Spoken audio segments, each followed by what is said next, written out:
ओइ मा टाइमाव बारा खालि नै 4टा होनोब्ला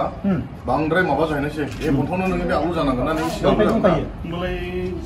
टाइमा एसे मा खालाम 6टा खालाम 6टा खालामदो बे समाव बयबो मानसिफोराबो नङाब्ला एखेसो जाहैगोन बियो जेबि बड'वुड जेबि बड'वुडआव सार्च खालामनानै थां सोरबाफोर साबस्क्राइब गैखायाबा 150 सामथिं दंखायो 1 लाख 1.5 लाख दंखायो साबस्क्राइबारा बे आदानि चेनेलाव थांनानै नाहै ददेरेनि सिमां नुब्लानो नाय गिबियावनो गासैनिसिमबो जय हिन्द दाखालि बावै आङो मोनसे शुटिं खालामदोंमोन सुंद' फिल्म बे सुंद' फिल्मनि मुङानो जाहैबाय ददेरेनि सिमां बे शुटिंखौ खालामनायाव आंखौ आंनिनो आदा जिहुल आदाया आंखौ गोबां सापर्ट खालामदों मिउजिकनिफ्राय लानानै केमेरानिफ्राय लानानै एडिटिंनिफ्राय लानानै बेनिफ्राय बेजोंनो लोगोसे फंबाय मिजिं फंबायाबो गोबां सापर्ट खालामदों गासैबो खामानियाव मेकआपनिल' खामानि मावाखै गोबां आंखौ हेल्प खालामदों बायदिसिना जानाय लोंनायनिफ्राय लानानै गोबां हेफाजाब होफैदों आरो बेजों लोगोसे आंजों दिनै जोंनिनो बेनि चिरांनि हिर' जोंहा बिजन फंबाय आरो सन अफ बड'लेण्ड आरो बेजों लोगोसे एसएन राइडार दिनैनि बे आंनि हाबाफारियाव बिथांमोनाबो आंखौ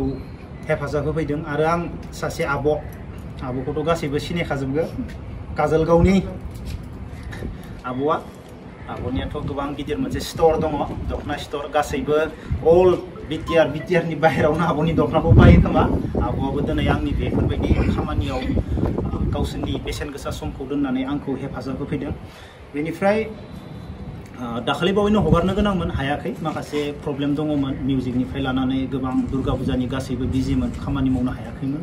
बेनि थाखाय आंखौ गोबां मानसिया बुंहरगासिनो जबान गैया बुंनानै होनो हायाखै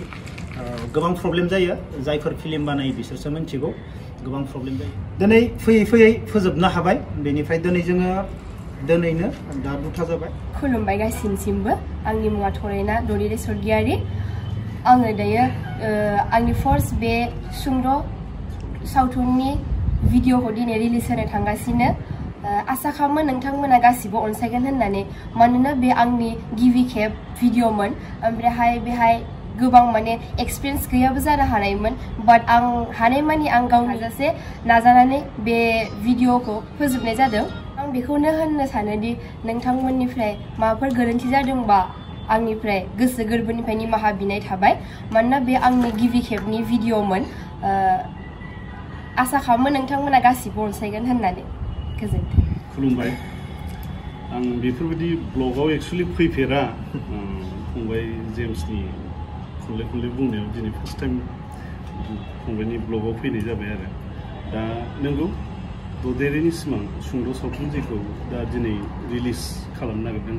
दा रिलिज खालामनायजों लोगोसे जों फिसा मोनसे केक हानानै जोङो रिलिजखौ खालामगोन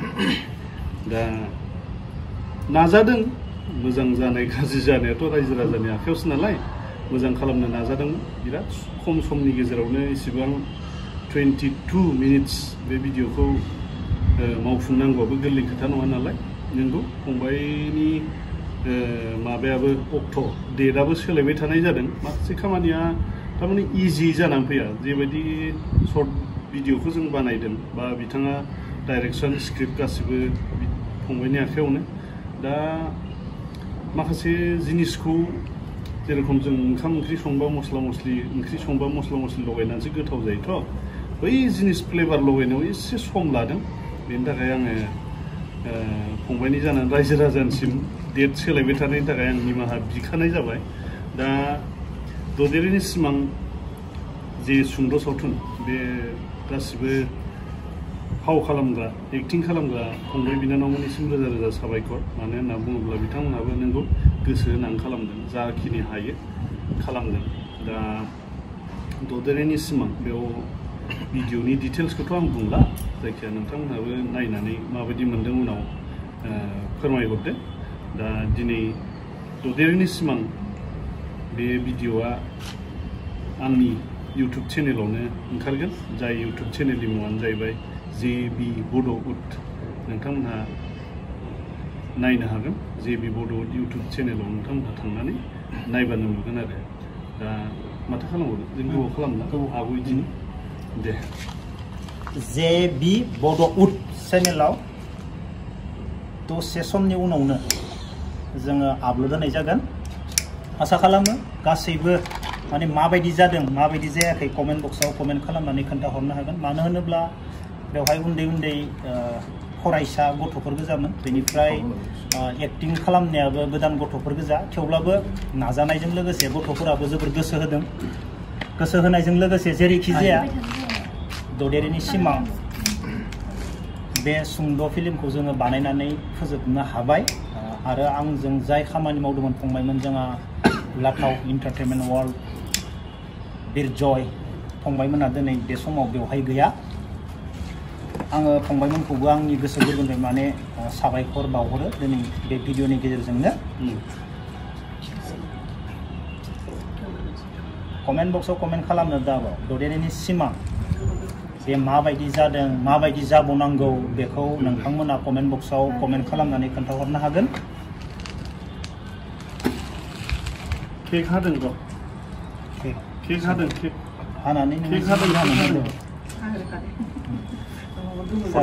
खोमोरदों बेखौ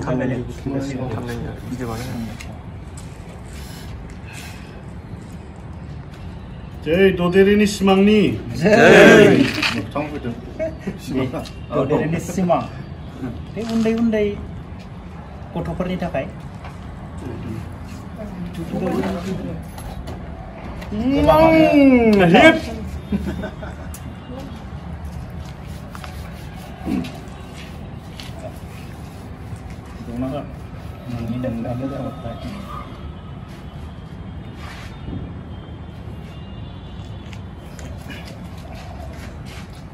हिट फोरजों दौजालांला बोरैबा मोनो नों बोरैबा मोनाखै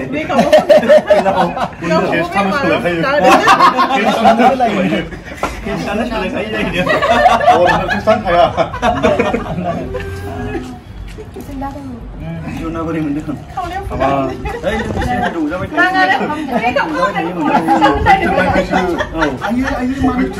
नङाब्ला कमेन्ट बक्सआव कमेन्ट खालामनो दाबाव सिख्लाफोरनि दौनायखौ एसे लाजियो नालाय जों जानोसै गावबा गाव आखाइजों जानोसै फै बिजन औ जाफैदो आच्छा भिडिअखौ खैथाव नुगोन एसे माबा खालाम भिडिअखौ 6थासोआव खालामदों ने 4टा 6थायाव खालामनो टाइमाव बारा गैखालै नै 4टा होनोब्ला बांद्राय माबा जाहैनोसै बे बन्थावनो नोङो बे आपल'ड जानांगोन ना नों सिगां दंखायो होमबालाय टाइमा एसे माबा खालाम 6टा 6टा खालाम अके बे समाव बयबो मानसिफोराबो नङाब्ला एखेसो जाहैगोन बियो JB BODOWOOD JB BODOWOODआव सार्च खालामनानै थां सोरबाफोर साबस्क्राइब गैखायाबा 150 सामथिं दंखायो 1 लाख 1.5 लाख दंखायो साबस्क्राइबारा बे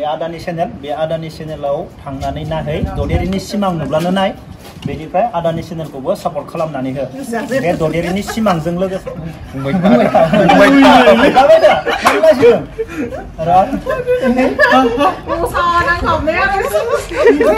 उखैखाबाय जाय खानसेथ' बायलायाव थांखानसै बायलायाव आंबो जाबोयो दे दा जागोन दे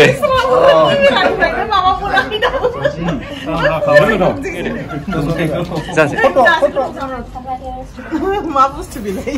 इउटुबखौनो जाबाय इउटुबा जा गोथाव